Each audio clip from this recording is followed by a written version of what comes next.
கள்ளக்குறிச்சி மாவட்டம் கள்ளக்குறிச்சி நகரம் கருணாபுரம் மாதவச்சேரி அந்த பகுதியில் 19/6/2024 அன்று அப்பாவி மக்கள், தாழ்த்தப்பட்ட சமுதாயத்தை சேர்ந்த அப்பாவி மக்கள், அந்த சகோதரர்கள் கள்ளச்சாராயம் அருந்தி மிகவும் பாதிக்கப்பட்டு இன்னைக்கு கிட்டத்தட்ட 58க்கு மேற்பட்டவர் மரணமடைந்திருக்கிறார்கள்.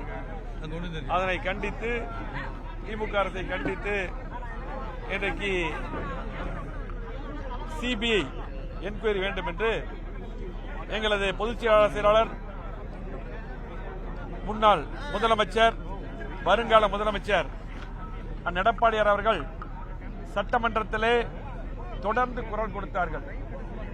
ஆனால் அவருக்கு பேச கூட வாய்ப்பு தரவில்லை.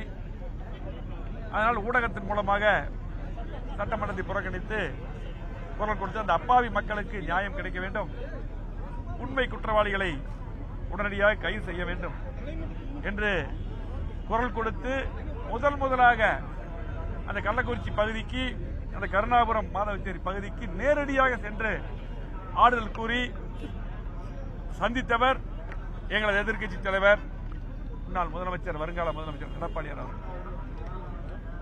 இன்றைக்கு அது மட்டுமல்ல, அங்க இருக்கக்கூடிய குழந்தைகளுக்கு படிப்பு செலவையும் ஏற்றுக்கொண்டு இன்னும் இந்த அரசு அந்த குழந்தைகளையும் அதே போல அந்த அப்பாவி சகோதரிகளை, கணவனை இழந்த சகோதரிகள், பாதிக்கப்பட்ட அந்த சகோதரிகள் எல்லாம், அந்த குடும்பங்கள் எல்லாம் பாதுகாக்க வேண்டும், இன்னும் கூடுதல் நிவாரணம் எல்லாம் தர வேண்டும் என்று குரல் எழுப்பினார்கள்.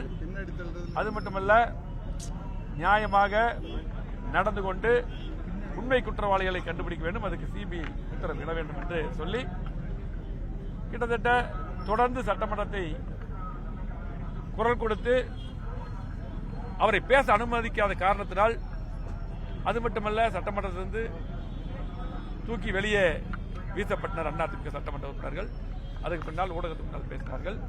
அதுக்கு பின்னால் தமிழ்நாடு முழுவதும் இன்றைக்கு எங்களது பொதுச் செயலாளர் எடப்பாடியார் உத்தரவுக்கிணங்க ஆர்ப்பாட்டம் நடந்தது. அந்த மக்களுக்காக, கள்ளக்குறிச்சி மக்களுக்காக, அந்த கருணாபுரம் மாதவச்சேரி மக்களுக்காக நடந்தது. இனியாவது திமுக அரசு விழித்துக் கொண்டு தேவையான மருந்துகள் அங்கே கண்டிப்பாக தமிழ்நாடு முழுவதும் மருந்துகள் வேண்டும். அந்த மருத்துவமனையில் இருக்கக்கூடிய அந்த மக்களை, அந்த சகோதரர்களை கண்டிப்பாக காப்பாற்ற வேண்டும். அது மட்டுமல்ல, சிபிஐ என்கொயரி கண்டிப்பாக உத்தரவிட வேண்டும். என்னால் இது இரு மாநிலங்கள் சம்பந்தப்பட்ட பிரச்சனை என்று தெளிவாக எதிர்க்கட்சி தலைவர் பேசியிருக்கிறார்கள், உத்தரவிட்டிருக்கிறார்கள். கண்டிப்பாக பல பிரச்சனைகளில் இந்த மாதிரி பிரச்சனை வரும்போது அந்த எடப்பாடியார் முதலமைச்சராக இருக்கும் பொழுது பல பிரச்சனைகள் அவரே சிபிஐ என்கொயரிக்கு உத்தரவிட்டுள்ளார்கள். ஆகவே கண்டிப்பாக முதலமைச்சர் அவர்கள் சிபிஐ என்கொயரிக்கு உத்தரவிட வேண்டும், உண்மை குற்றவாளிகளை கண்டுபிடிக்க வேண்டும், அப்பாவி மக்களுக்கு நியாயம் கிடைக்க வேண்டும் என்று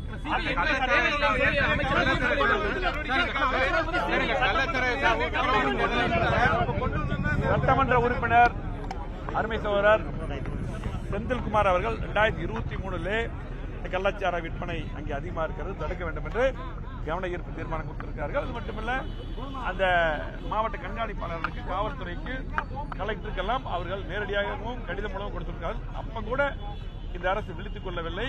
கண்டிப்பாக அப்ப நடவடிக்கை எடுத்திருந்தால் கண்டிப்பாக அந்த உயிர்கள் போயிருக்காது. அது மட்டுமல்ல, விழுப்புரத்திலே இதுக்கு முன்னால் 22 பேர் மரணமடைந்தார்கள். அப்பவும் கூட எங்களது எதிர்க்கட்சி தலைவர் எடப்பாடியார் அவர்கள் அதுக்கு கடுமையாக சட்டமன்றத்தில் பேசி அப்பொழுதும் போய் ஆறுதல் சொன்னார்கள், கடுமையாக பேசினார்கள். அப்பொழுதே நடவடிக்கை எடுக்க வேண்டும் என்று எடுத்திருந்தால் இந்த மரணம் நிகழ்ந்திருக்காது. அது மட்டுமல்ல, காவல்துறை மானிய கோரிக்கை இல்லை. இது மட்டுமல்ல, இன்னைக்கு பார்த்தீங்கன்னா எங்கே பார்த்தாலும் கஞ்சா விற்பனை என்று பல்வேறு பிரச்சனைகளை 2.5 மணி நேரம் எதிர்க்கட்சி தலைவர் எடப்பாடியார் அவர்கள் பேசி மக்களுக்காக பேசியுள்ளார்கள். அப்ப கூட நடவடிக்கை எடுத்துக்கலாம். எதுவுமே இந்த அரசு எடுக்கவில்லை. இனியாவது நடவடிக்கை எடுக்க வேண்டும், சிபிஐ உத்தரவு எடுக்க வேண்டும்.